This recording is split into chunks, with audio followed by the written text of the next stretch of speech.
उदगी तालुका जत जिल्हा सांगली येथे कोल्ड्रिंक दुकानाला आज पहाटे आग लागून 1 लाखाचे झाले नुकसान। उदगी तालुका जत जिल्हा सांगली येथील एसटी स्टँडवरील कोल्ड्रिंक्स दुकानास आज पहाटे 5:30 वाजता आग लागली असून अचानक 5:30 वाजता आग लागल्याने या दुकानातून धूर येऊ लागला। मात्र अचानक आगीने पेट घेतला।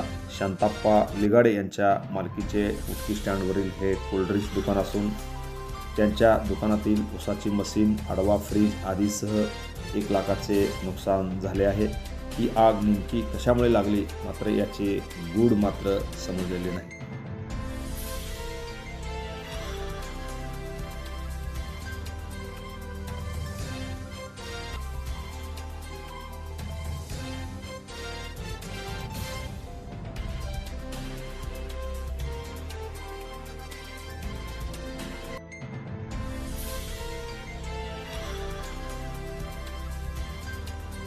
Press the bell icon on the video and never miss another update.